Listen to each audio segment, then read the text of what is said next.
नमस्कार दोस्तों, मैं हूं विजय विद्रोही। आप देख रहे हैं अनकट। तो भगवत मान ने पंजाब के नए मुख्यमंत्री के रूप में शपथ ले ली है। इसके साथ साथ आम आदमी पार्टी देश की पहली ऐसी क्षेत्रीय पार्टी हो गई है जिसकी एक राज्य से ज्यादा राज्यों में सरकारें हैं, यानी 2 राज्यों में। कुछ लोग कह सकते हैं साहब दिल्ली में तो आधा राज्य ही है, चलिए डेढ़ राज्य में या सवा राज्य में है। लेकिन बीजेपी और कांग्रेस के बाद वही एकमात्र पार्टी है। तो फिर आगे का रास्ता क्या है? कुछ लोग कह रहे हैं कि केजरीवाल का टाइम शुरू हो गया है, अपना टाइम आएगा। एक फिल्म आई थी जिसमें मशहूर डायलॉग हुआ था। तो क्या केजरीवाल का टाइम आ गया है?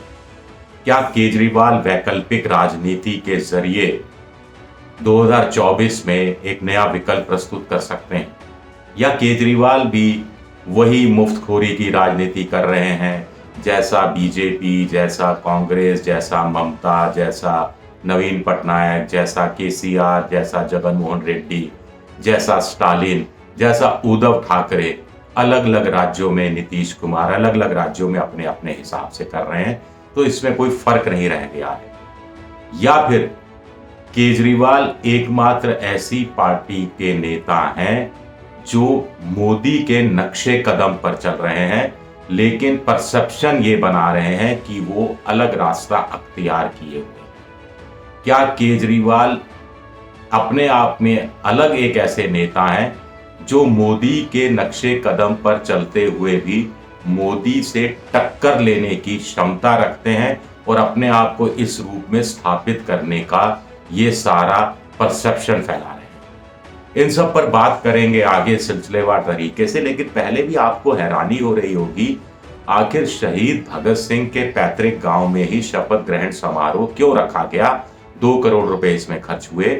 इसकी बड़ी वजह यह रही कि एक परसेप्शन सा बनाया जा रहा था कि बॉर्डर स्टेट है पंजाब, ऐसे में आम आदमी पार्टी को सत्ता नहीं सौंपनी चाहिए।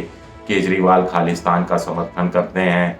केजरीवाल की पार्टी में बहुत से लोग हैं जो खालिस्तानी समर्थक हैं, उस विचारधारा को फॉलो करते हैं। तो इस परसेप्शन को पहले तो पंजाब की जनता ने दूर कर दिया था 92 सीटें दी के। फिर जो थोड़ा बहुत भी भ्रम है उसको केजरीवाल ने जानबूझकर भगत सिंह के यहाँ शपथ ग्रहण रखकर दूर करने की कोशिश की है। रंग दे बसंती टाइप पूरा मामला करके केसरिया रंग सब जगह छाया रहा, आपने देखा होगा। कुल मिलाकर केजरीवाल अपने आप को बताना चाह रहे हैं कि वो भगत सिंह की विचारधारा से प्रेरित हैं। वो शहीद भगत सिंह जो हिंदुस्तान में आज़ादी की लड़ाई लड़ते रहे, अंग्रेजों के खिलाफ लड़ते रहे, जिनके राष्ट्रवाद पर किसी तरह का कोई संदेह नहीं किया जा सकता। तो केजरीवाल ये मैसेज दे रहे हैं कि उनके राष्ट्रवाद पर भी किसी तरह का संदेह नहीं किया जा सकता। अब जब हम बात कर रहे थे नक्शे कदम पर चलते हैं प्रधानमंत्री मोदी के, तो इसी हिसाब से देखिए कि राष्ट्रवाद का वो समर्थन करते हैं। धारा 370 कश्मीर से हटाई गई तो केजरीवाल ने समर्थन किया।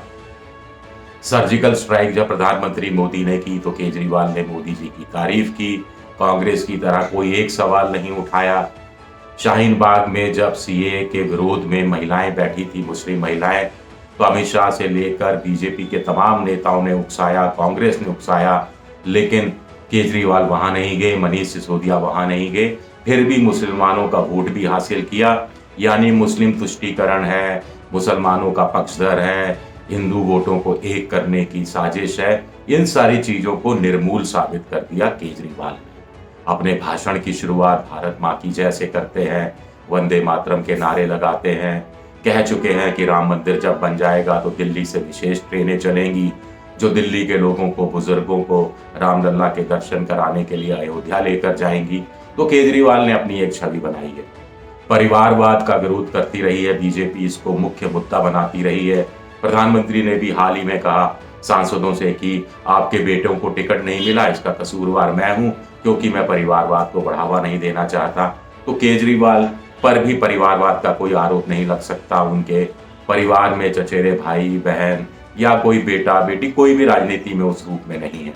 तो केजरीवाल ने इस चीज से भी आपको बचा कर रखा है। तो 3 चीजें जिसका बीजेपी मुख्य अपना चुनावी मुद्दा बनाती रही है, हिंदुत्व, राष्ट्रवाद, परिवारवाद से दूरी, ये सब चीजें केजरीवाल पर भी लागू होती हैं।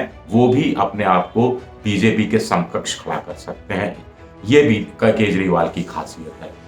फ्रीबीज की बात है, मुफ्तखोरी की बात है, तो केजरीवाल ने मुफ्त पानी बिजली दिया, लोगों ने विरोध किया तो साफ कह दिया कि सब जब सांसदों को बिजली पानी फ्री मिलता है, टेलीफोन फ्री मिलता है, हवाई यात्राएं मुफ्त मिलती हैं, तो मैं अपनी महिलाओं को क्या डीटीसी की बसों में भी मुफ्त यात्रा नहीं करा सकता? दिल्ली के लोगों को क्या 300 यूनिट बिजली और पानी मुफ्त नहीं दे सकता? तो ये कहकर उन्होंने अपने मतदाताओं का भरोसा जीता, दिल जीता और विरोधियों के तर्क को खत्म कर दिया।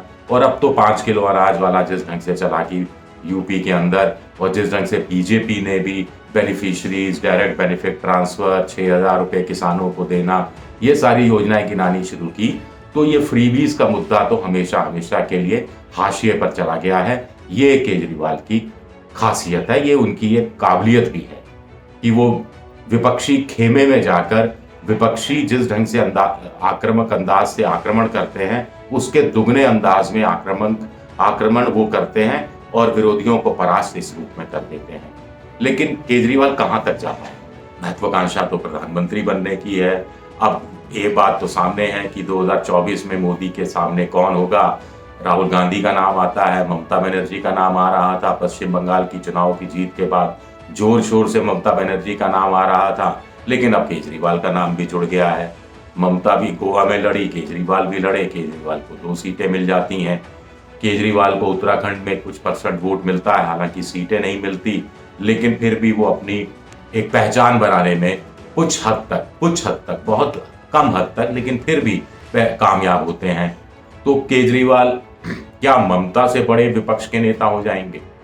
ऐसा लगता नहीं है। भाई 13 सीटें पंजाब में है, 7 सीटें लोकसभा की दिल्ली में है, कुल मिलाकर 20 सीटें, 20 की 20 सीटें केजरीवाल जीत नहीं सकते। अगर जीत भी ली तो पश्चिम बंगाल में तो 42 सीटें हैं, जिसमें से 34 या 36 सीटें ममता जीत कर दिखा भी चुकी हैं। पिछली बार भी बीजेपी को भले ही 18 सीटों मिली हों, लेकिन ममता को फिर भी 22 सीटें मिली थी, जो 20 सीटें पंजाब और दिल्ली से 2 सीटें ज्यादा होती हैं। तो केजरीवाल कैसे मुकाबला करेंगे? केजरीवाल ने तय किया है, ऐसी स्ट्रेटजी है कि जैसे गुजरात मॉडल को पेश करके मुख्यमंत्री नरेंद्र मोदी प्रधानमंत्री नरेंद्र मोदी हो गए, ऐसे केजरीवाल को लगता है कि दिल्ली मॉडल के बाद पंजाब मॉडल को, चूंकि वो फुल स्टेट है, पंजाब मॉडल को आगे करके मुख्यमंत्री केजरीवाल कल को प्रधानमंत्री केजरीवाल, अरविंद केजरीवाल भी बन सकते हैं। वैसे हमारे यहाँ कहा जाता है कि हमारे यहाँ प्रधानमंत्री वही बनता है जिसके नाम में रा हो, और केजरीवाल में तो 2 रा आते हैं। अरविंद में रा आ गया और केजरीवाल में एक और रा आ गया। परसेप्शन की बात है।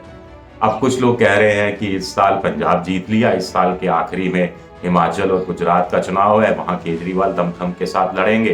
कुछ लोग कह रहे हैं कि सिर्फ हिमाचल में लड़ना चाहिए, क्योंकि गुजरात के अंदर केजरीवाल की पार्टी का वो संगठन का स्वरूप नहीं है। कांग्रेस ने बहुत अच्छा मुकाबला किया था, कांग्रेस की ज्यादा चांस है जीतने की। अगर गुजरात में बीजेपी हारती है तो ये बड़ी खबर होगा, या केजरीवाल 2, 4, 5 विधानसभा सीटें निकाल लेते हैं, वो बड़ी खबर होगा।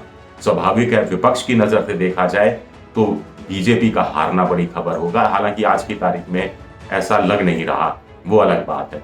लेकिन केजरीवाल समर्थकों की नजर में लगता है कि केजरीवाल अगर 2-3 सीटें भी निकाल जाते हैं तो इस रूप में बढ़ा चढ़ाकर पेश किया जाएगा कि देखिए गुजरात में सेंध लगा दी, अब बस गुजरात के बाद अब दिल्ली की बारी आ गई और मोदी जी जा रहे हैं। ये परसेप्शन बिल्डिंग सोशल मीडिया के माध्यम से। हालांकि कुछ लोग कह रहे हैं कि हिमाचल में ज्यादा जोर लगाना चाहिए, छोटा स्टेट है, वहां 2 ही पार्टियां कांग्रेस और बीजेपी आपस में सत्ता की अदला बदली करती रही है। पंजाब से सटा हुआ है, उसका भी सीमावर्ती इलाकों पर असर पड़ेगा, तो वहाँ हिमाचल में वो कुछ कामयाबी कुछ हासिल कर सकते हैं। वहाँ कांग्रेस भी बहुत अच्छी स्थिति में रही नहीं है, कोई बड़ा नेता भी उनके पास बचा नहीं है पूर्व मुख्यमंत्री की मौत के बाद। तो केजरीवाल क्या करें, ये एक बड़ा सवाल उठता है। महत्वाकांक्षा है। 2014 में आपको ध्यान है, 2013 में वो दिल्ली जीते थे और 2014 में वो प्रधानमंत्री के खिलाफ चुनाव लड़ने वाराणसी चले गए थे। हालांकि बाद में नंबर 2 पर आए थे, लेकिन बाद में उन्हें लगा कि कुछ महत्वाकांक्षा ज्यादा हो गई, दिल्ली पर ज्यादा ध्यान देने की जरूरत है। दिल्ली में लगातार 2 विधानसभा चुनाव में बीजेपी को पूरी तरह से हराया है, लोकसभा चुनाव में हालांकि सातों की सातों सीटें बीजेपी ने लगातार 2 बार जीती हैं। तो एक तोड़ दिल्ली के हिसाब से भी केजरीवाल को निकालना है।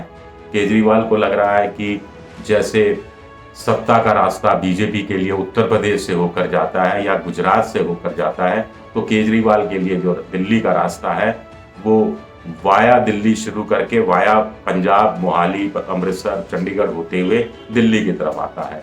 तो क्या ये इतना आसान है? सबसे पहले तो केजरीवाल की कोशिश होगी कि इस साल के अंत में जो चुनाव हो रहा है 2 राज्यों में, उसमें भी 6% से ज्यादा वोट लेकर आए टोटल पोल वोट से, ताकि उनकी पार्टी को राष्ट्रीय पार्टी का दर्जा मिल जाए। क्योंकि उसमें एक शर्त है कि 4 राज्यों में अलग अलग विधानसभा चुनाव में जितना वोट पड़ा उसका 6% आना जरूरी होता है, और ऐसे में वो ये काम वो कर सकते हैं, ये राष्ट्रीय पार्टी का दर्जा उनको हासिल हो सकता है।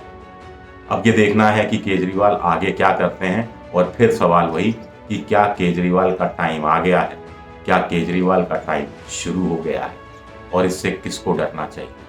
तात्कालिक रूप में राहुल गांधी को डरना चाहिए, ममता को डरना चाहिए, या फिर बीजेपी के खेमे में भी कोई हलचल होनी चाहिए, या ये सब हम बहुत बढ़ा चढ़ा कर केजरीवाल के लिए सोच रहे हैं? राजनीति भले ही संभावनाओं का खेल हो, लेकिन क्या इतनी बड़ी संभावना अरविंद केजरीवाल अपने में समेटे हैं? जहां उन्होंने राजनीति शुरू की थी 8-10 साल पहले तब लगा था, लेकिन 10 साल बाद उतनी संभावना तो कम से कम नजर नहीं आती। वो भी एक्सपोज होते जा रहे हैं, वो भी दूसरे राज्यों जैसी राजनीति करने लगे हैं, दूसरे दलों जैसी राजनीति करने लगे हैं। ये भी अपनी जगह सही है। शुक्रिया आप सबका, बहुत बहुत शुक्रिया।